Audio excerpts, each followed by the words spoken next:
Welcome to the Moneymakers podcast, brought to you by Sophia. Sophia is an exciting education platform for women with a goal to increase diversity and inclusion in early stage investing. This podcast is a finance, innovation and investing show for amazing women everywhere of all ages.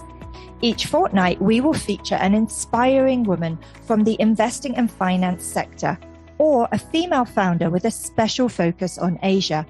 To receive a 10% discount on all of our courses, go to sophiawomen.com and use promo code podcast10.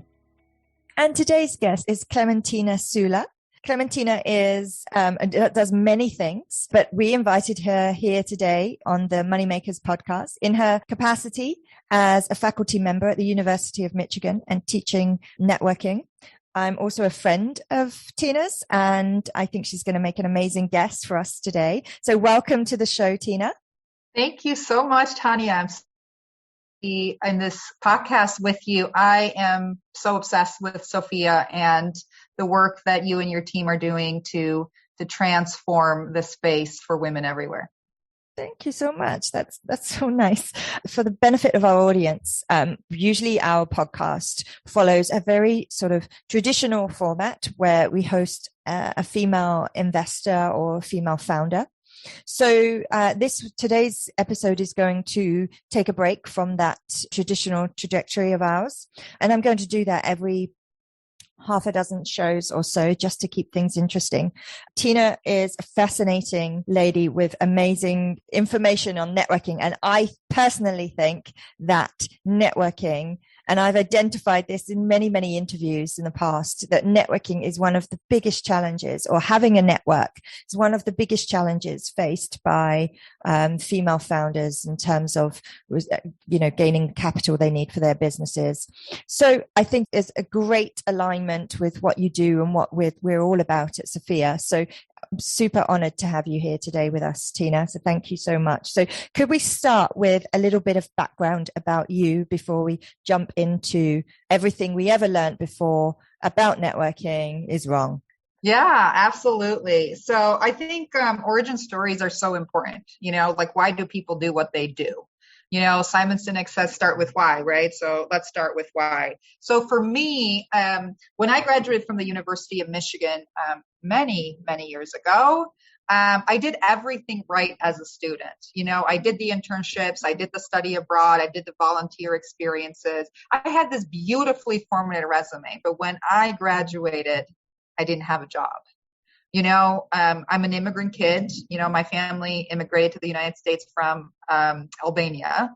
And, there's a saying, America's a land of opportunity. And I think what I learned, and I think it applies to networking, every day is, yes, America's a land of opportunity, or any country is the land of opportunity. The world, is a land of opportunity, but opportunities don't fall from the sky. Somebody, a human, right, has to give that opportunity to you. So I didn't connect the dots that well when I was, graduating from the University of Michigan, but I learned it later on. So I started my career in fundraising. I was at a scholarship dinner, and the person sitting next to me was the head of development for the college where I graduated. And I shared I'm an immigration attorney and a future U.S. ambassador to Albania. And I said, but I don't want to work for the State Department. And she said, well, if you want to be an ambassador and you don't want to work for the State Department, you need to learn how to raise money, and I'm going to teach you how. So I've been in philanthropy for 15 years. And then after I started my alma mater at the University of Michigan. And when I left to transition to healthcare philanthropy at Henry Ford Health System, I remember asking the dean of the college, and we were actually in Singapore, Tanya. Oh. We were at the Mario Batali restaurant in Marina Bay Sands. And it was sort of like our exit interview. And I said, I really want to teach a class because I don't want any other students to be in the same position that I was. And the dean goes, okay, great, go ahead, teach a class. And I said, well, the dean's office isn't really facilitating that. And he's like, well, I'm the dean. And I said, yeah, can you put in a good word? So it was May when we were in Singapore, and I started teaching that September. So it's a great networking story in itself. But in the past 7 years as a faculty member, I've really helped connect the dots between purpose, leadership, and networking, but most importantly, values. And I hope that's going to be or I'd like for that to be a part of our conversation today. That's a great backstory. Thank you. So where are you based for the benefit of our audience? Where are you right now? So I'm based in Newport Beach, California. We moved here about a year ago from Michigan. My husband does advanced cardiac imaging and was heavily recruited. And I finally, after 8 months of convincing, decided to be the supportive spouse. Wonderful. Because we aim to be partners in each other's lives, professionally and personally. So yeah, as you should be. And this was my opportunity to do just that, because I mean, especially when you're married and you have kids, it has to be a team sport. Yeah. Because it's impossible to achieve anything if you don't have a supportive partner. Absolutely. Yeah, I'm with you 100%. So that's how you started on the path of providing networking classes. Would you say that you have always been a wonderful networker? To be honest, like everybody says, you have to network. That's how you get opportunities. You have to network. And then when you ask the question, it's like, okay, great. But what is it? How do I do it?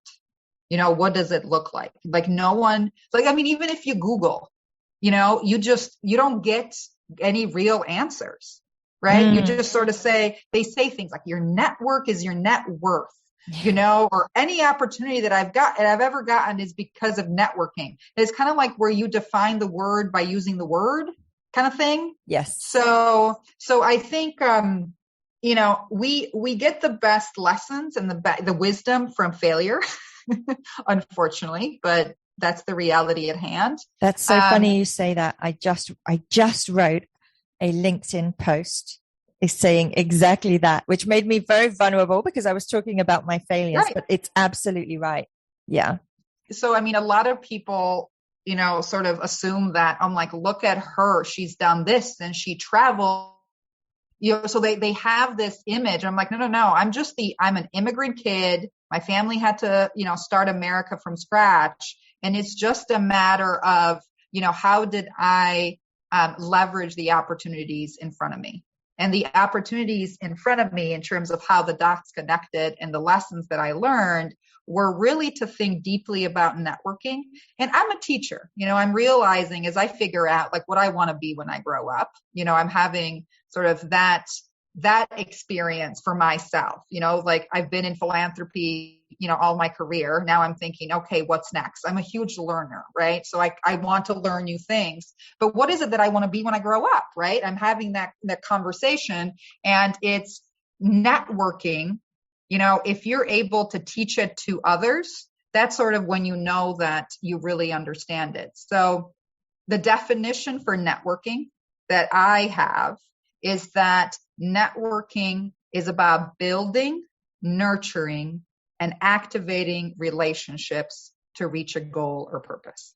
So yes, networking is about building relationships, but it's building relationships to reach a goal. And there are phases within the building aspect. And it starts with, I know you and you know me, right? That's how we build the relationship, right? Then after that point, we have to really build trust. We have to nurture that relationship. There's a whole trust equation. Everybody can look it up. But it's about credibility and reliability. And it's about, are you trying to network with me because you want something from me? Or, is it that we're interested in the same things and we have shared goals and shared purposes? So trust, is fundamental. Like I just wrote, I think yesterday or the day before, like a post on LinkedIn about trust being the necessary ingredient of leadership and everything else being optional. But only when there is trust between two humans, right? Where somebody says, okay, I trust you because I know you. Or, somebody else can extend trust and say, oh, Tina, like I vouch for Tina. And because of the trust that person has earned with somebody else, then they extend that trust to you. But it's, building it, it's nurturing it and getting it to trust, and then activating that relationship and saying, hey, I have an opportunity. Can we talk about it? Like, I would love for us to do something together. And I think women in particular, we're really good at building relationships. We're good at nurturing relationships. I mean, we're the best at nurturing relationships. And I think where we fall short is that activation. You have to ask. Like, when you need something, you have to ask. If you don't ask, you're going to be stuck, and I mean, I learned that from being a fundraiser. I was the professional asking for money person, right?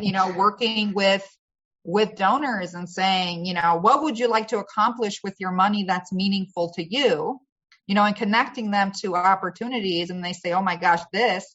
And then where I would say, would you consider a gift of X amount of dollars to make that a reality, right?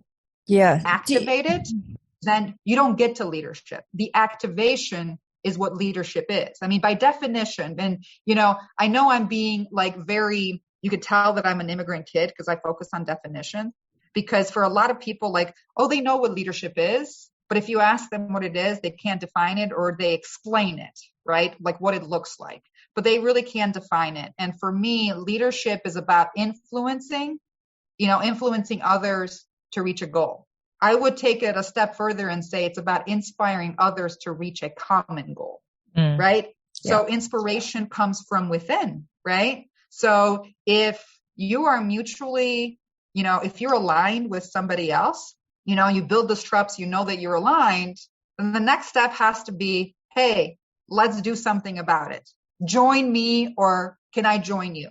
Because leadership is about how do you get other people to support whatever goal that you have.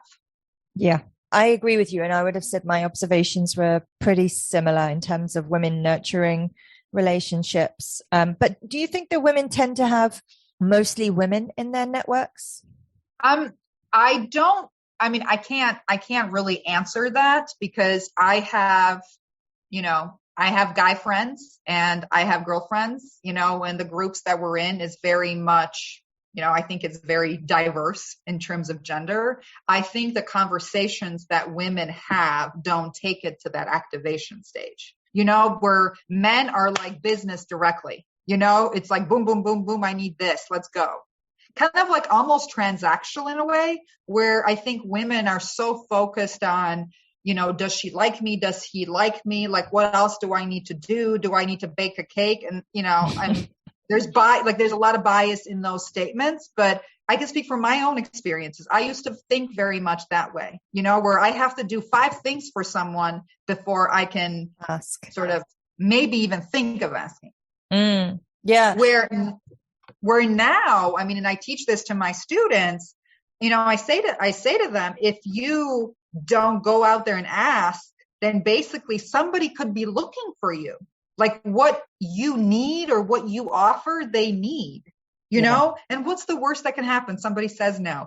Fantastic. They say no, and at least and then you can move on to the next person who actually might say yes. But we're so focused on, I don't know if it's a fear of being rejected. You know what I mean? And I remember the first, my first 6 months of being a fundraiser, it was hard because I'm like, oh my gosh, now I have to go and ask people for money. But for me, I had to reframe. And I think this is such a powerful lesson where, you're not asking people for money. You're giving people an opportunity to make a difference. You're not asking people for money for your startup. You're saying, join me, in addressing this particular problem that I believe I can solve with my technology or with my app or whatever it may be, so reframing. And I learned this from Jackie Stavros.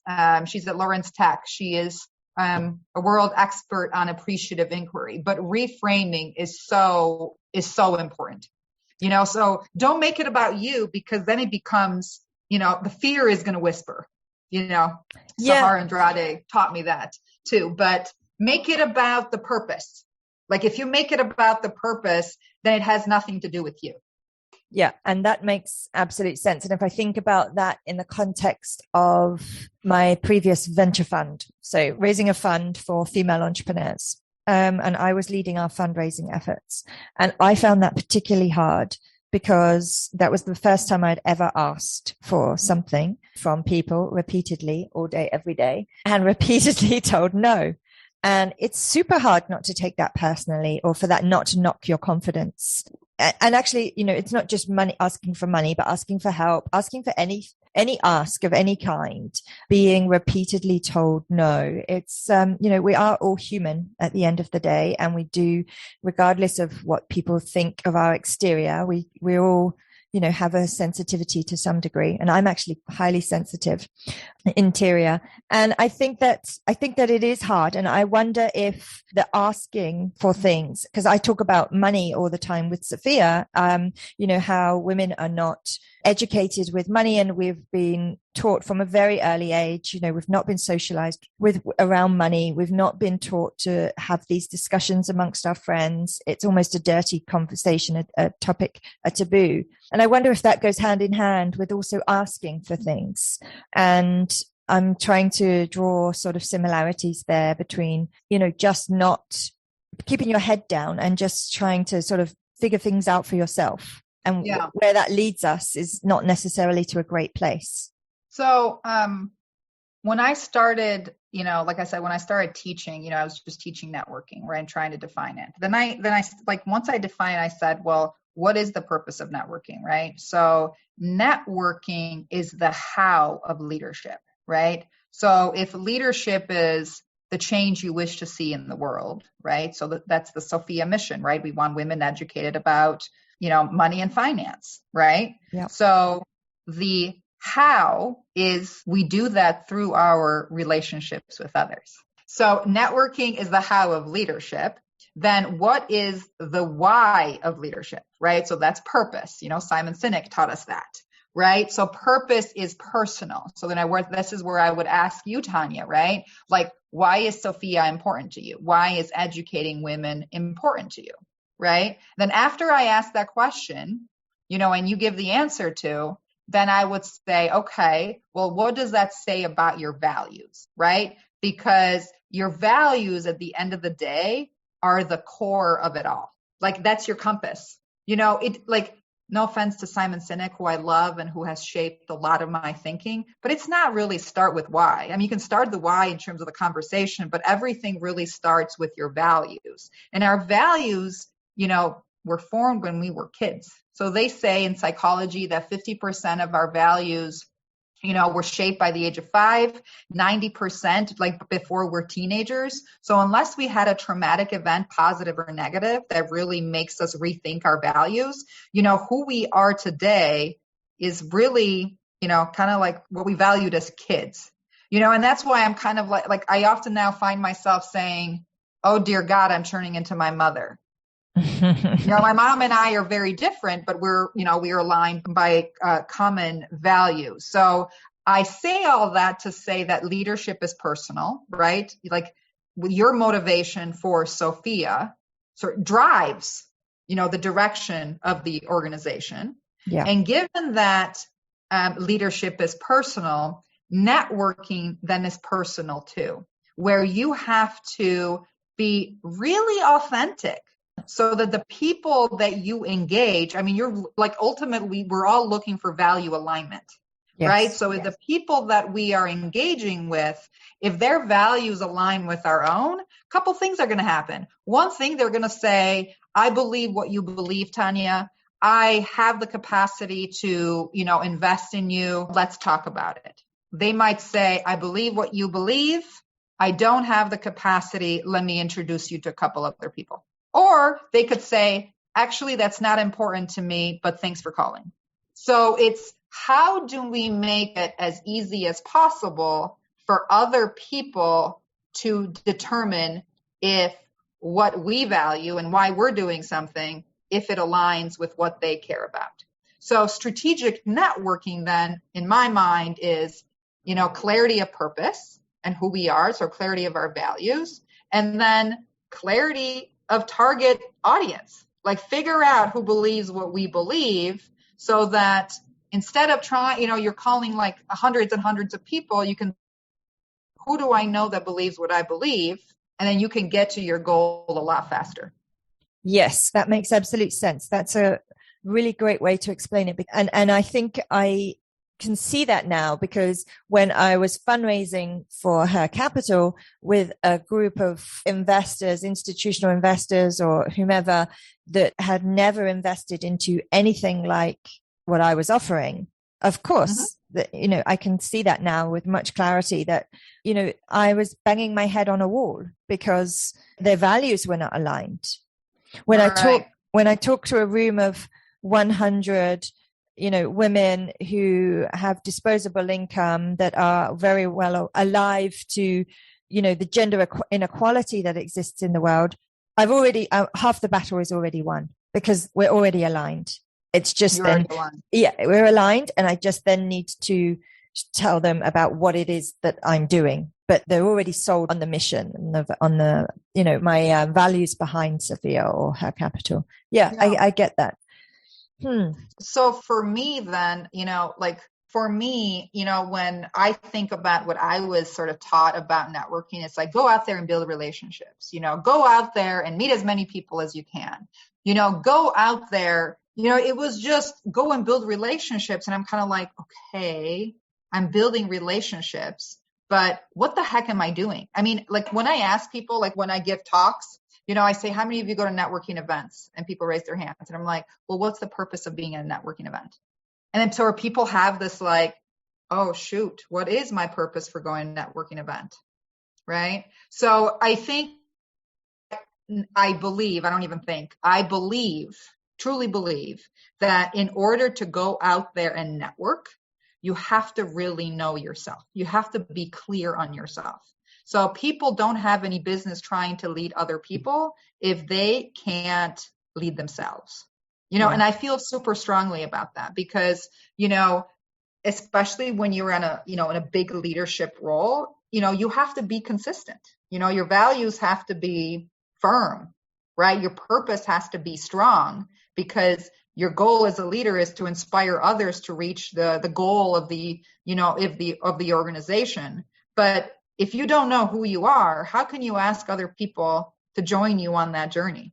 And like I said earlier, like leadership is truly personal. So, for me, it's like I have this visual, which I call the core, and it starts with values at the center. Like, who are you really? Like what you believe, right? What you think. And the next stage is your purpose. And after that, it's leadership. Like what change do you wish to see in the world, right? And then networking is where you start that conversation with other people. So this is the how-to of leadership. And then next circle is personal brand, like how other people perceive you, right? Like what do people know about you? Like, are you showing up in aligned ways, who you are, like the same way as how others perceive you? And then the last circle, in the external, is your positional authority. So leaders inspire. So it comes from within, from your values. Authority figures, they use their power and their position to tell you what values you should have. And for me, like when that visual came together, it really changed like how I think about the world, like as a framework. And I think, and the best networkers, right, are authentic. They're genuine because they come from within. I mean, and now, especially with the Great Resignation, everything that's going on, people are leaving because of lack of value alignment. Yeah.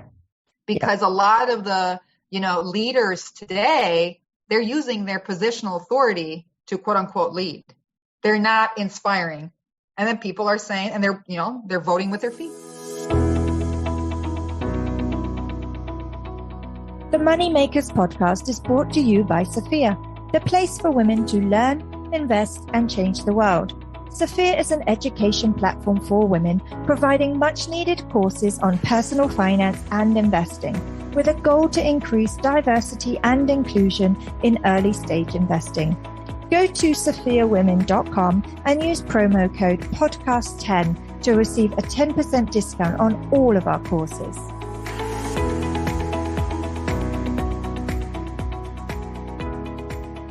Do you think there's been a change? You talk about authentic, being authentic. And I certainly seen with Sophia and Her Capital how talking through the story of why I'm doing what I'm doing and how that relates to women in the world, world beyond just women in finance, making that a relatable story and putting myself, making myself a little bit vulnerable, actually.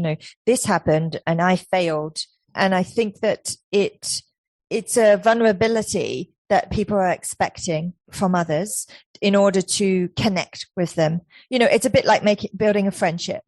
Tina, you and I met, I share something with you, you share something with me, we build upon that. That's how friendships are built. And I think that networking is similar in that you have to build that trust. And in order to build that trust, you need to spend time together. You need to share things. Before this podcast recording, I shared with you an exciting secret that I had.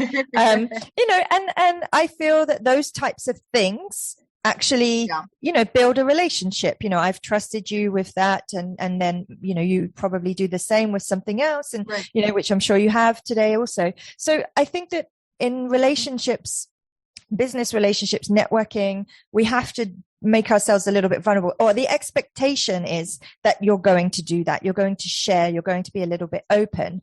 Do you think that that's changed over time? Like I feel that that's much at the fore at the moment, probably largely due to COVID, the Great Resignation, being online a lot more over the last couple of years. Do you feel that that's changed over a longer period than just this COVID period? So I went to a conference once upon a time ago, I don't know, maybe like 10 years ago. And there was this lady named Amy Lynch, and she talked about generations, and she said the generations are cyclical. So she talked about the silent generation. So this is like World War II, and they were very trusting of institutions.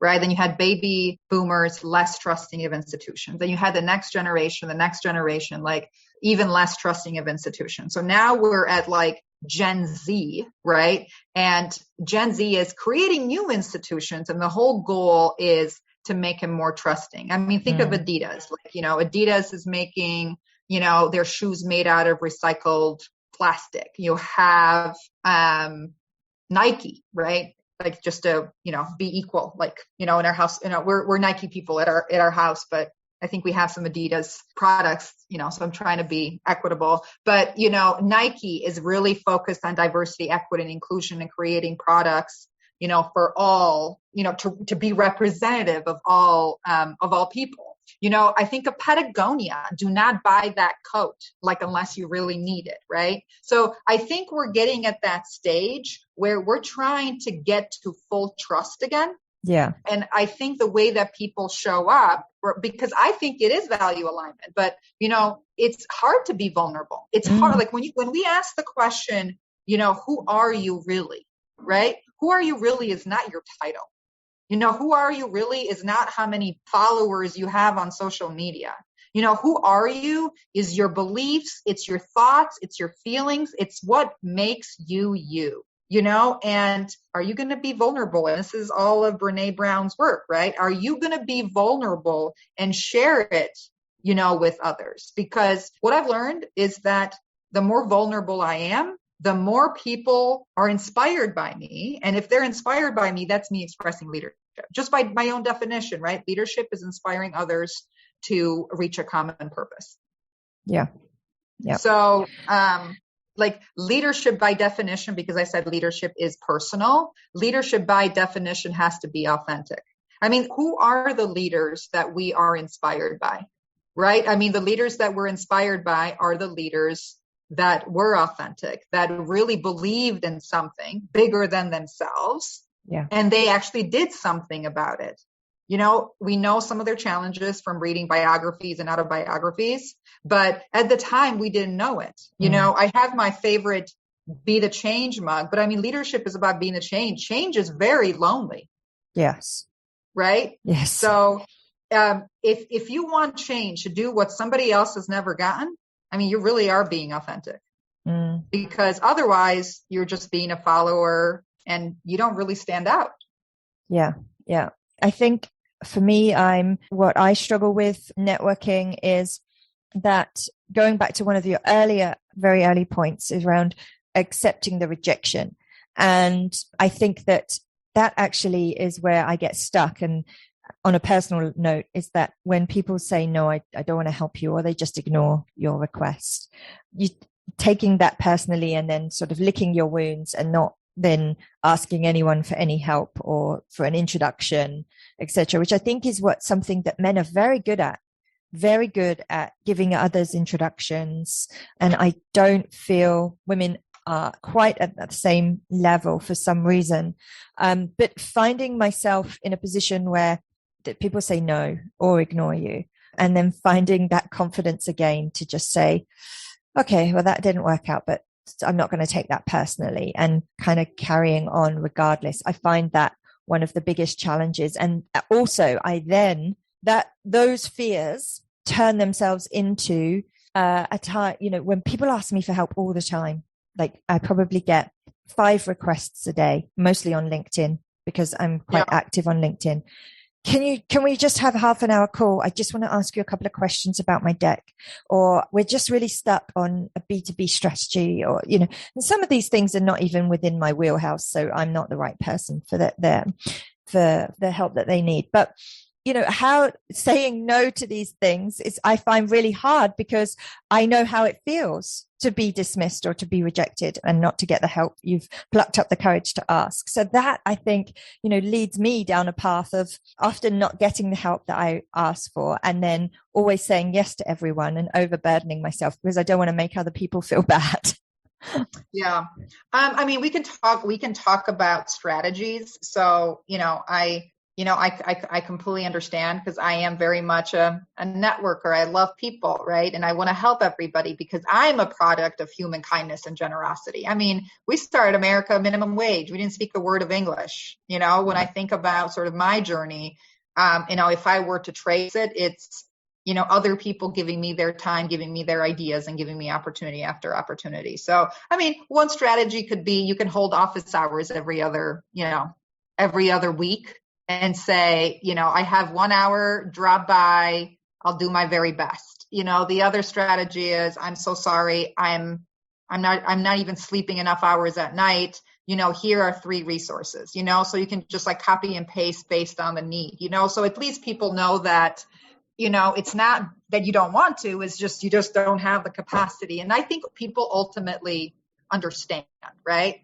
I think in terms of being rejected like over and over, in terms of like raising money, and it's something, it's an area I know really well. I mean, in nonprofit fundraising, we would always, like, when we would think about potential donors, we would say, do they have the affinity, and then do they have the capacity? So we would, if like the first thing that had to happen, they had to have the capacity, right? And if they had the capacity, then we can streamline it and say, okay, let's go figure out if they had the affinity. Seth Godin is a marketing genius, as you're nodding, so yeah, perhaps you agree. He says, find people who believe what you believe, right? And I personally have learned not to be upset, offended, whatever, if the people who I'm engaging with that are saying no don't believe what I don't believe. So, ultimately, it like networking is about alignment. Yeah. It's about alignment. And that's why I use the word common purpose. Networking is about building, nurturing, and activating relationships to reach a common purpose, because people only want to follow, or you want to follow people who believe what you believe, right? So I think it requires a bit of mindset change. And I think once you can get that mindset change, then, I think anyone would feel a bit more like, okay, that didn't work. Let's try the next opportunity. I've been doing a lot of learning triangle. So thoughts, feelings, and behavior. Our thoughts determine our feelings. Our feelings determine, our behavior then determines the actions that we take and the results that we have. So, mindset is a powerful thing, yes. So I highly recommend that, before people focus on skill set, I highly recommend they focus on mindset. So I'm working with the University of Michigan Center for Academic Innovation to create an online course, a massive open online course for Coursera. And, I like one of the weeks we talk about mindset and a networking mindset. I mean, there's no point for me to teach you a process or for me to teach you anything else is if you don't have the belief that we access opportunities through other people, right? Like, so, and no one teaches this stuff. Like, no one teaches us this stuff. Like, I don't remember taking any class in college or grad school on this, but it's ultimately so fundamental. Like, it's sort of the roots on a tree to making anything possible. So, you know, there's so much information online, you know, like I do YouTube videos a lot. Like, what is the cognitive triangle, you know, and it's at that 5th grade reading level. And for me, it's like, oh, okay, I understand why that makes sense. I mean, I remember when I did that exercise, actually, a couple of years ago, because sometimes we just, you know, one of my boss at Henry Ford, Lynn Tarosian, hi Lynn, if she's listening, you know, she said, there's no learning without reflection. Yeah. Absolutely. You know, so I think so many of us are busy doing. Yeah. You know, I have go. I have to do this, and this, but we're not really pausing and saying, okay, what did I learn from that? Should I continue doing that or not? Because if you do the same thing on repeat, you're going to get the same results. Yeah, absolutely. And actually, I have on my notes right in front of me something that you touched on just a moment ago around, I wrote here, law of attraction, which is around mindset. And if you know, I really do believe this. When something bad happens and you're kind of a bit down about it and you're trying to work your way through it, something else bad happens and it's like, and it snowballs, I feel, for me, like it's a snowball of bad stuff. And equally, you know, and I feel like I'm in this place at the moment, some great stuff is happening and it puts you in a great positive mindset. I'm attracting positive people and the energy is high and the law of attraction is bringing me just more good stuff. So I'm on board with your thinking there.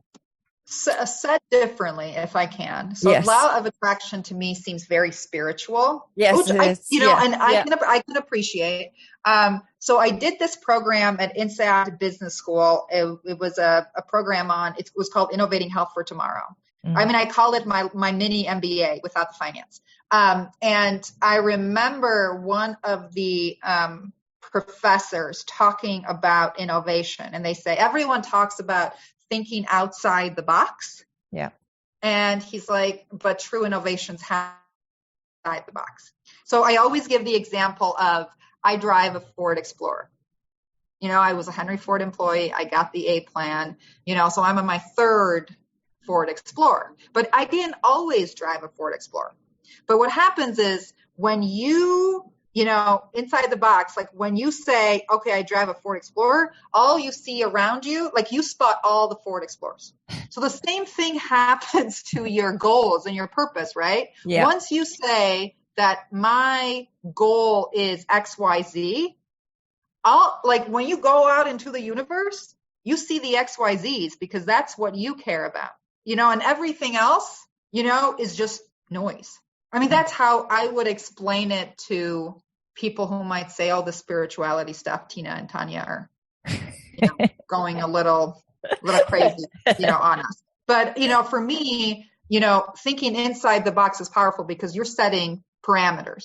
Yeah. You're saying this is a place where we're gonna play, like in the corners of this box. Yes. Yeah. You know, and, you know, once you I mean, I just had a conversation with a former student of mine. You know, she said, I'm having trouble with this, and this. And then as we had the discussion, she really had the trouble because there was misalignment of values. Yeah. Like everything that was happening was an attack on her values because that's the box that she put in. She put, these are the core values that I care deeply about. These are my sacred, like this is who I am. Yeah, I understand that. That's, I'm going to just pick up on one last thing before we wrap up today. And that is I completely agree with you around education and a lack of education around some of these people networking skills that we've talked about today, some of the relationship building and how important those things are for us in almost everything we do in life. And one of the things I teach my children is their please and thank yous. And I say, no matter what happens in life, these please and thank yous are going to get you a long way. These manners are important. And I think that teaching children, and it should be part of our formal education, is relationships, is networking, is connecting with people. I think the children from the last 2 years with COVID and the social distancing, etc., there's going to be some problems ahead, I would imagine. But there's a few other areas of education that I think we should be where I think we're lacking, and it's the people skills that we need throughout life. The other fundamental that I think is missing from our tertiary education is financial education, obviously, with Sophia, managing our personal finances. I'm not talking about investing. I'm talking about managing a budget. These are completely lacking. And then the third thing that I think is a fundamental to humans that I think is lacking in education is sexual education. I think it's fundamentally lacking, and it's appalling. And all three things are so important and woven into our entire lives. And I wish that our educators the world over, this is a problem the world over, would pick up on these three things. But I love that. Thank you so much, Tina, for your time today. I've really enjoyed our conversation. I hope to have you back on. And I hope actually that Sophia can have a networking class and a course coming up at some point throughout 2022. So I'm sure our audience will be hearing more from you, Tina. So thank you so much. Well, thank you so much, Tanya. I mean, I'll leave you and your audience with the following, and I really believe this strongly. I believe that life is a relationship business and the world is our work. The only way we can achieve anything is through our relationships with others. So, I mean, networking is how we live our lives. And I guess the final lesson, and I apologize, it's a teacher in me, but the final lesson, and I learned this from a physician I admire and respect, is to treat everyone you meet like a VIP. I think people know what a VIP is, right? But treat everyone you meet with dignity and respect. I mean, it sounds so basic, but we're not really doing that, right now as a society, because the world is small and you just never know. You just never know. And I can give you plenty of examples, but you just never know. So let's really take care of one another. Let's help each other live our respective purposes. And, ultimately people want to help. It's just a matter of connecting and finding alignment with the ones who can truly help, and who believe what you believe. Yeah, love it. Thank you, Tina. Thank you. I'm so grateful for the opportunity.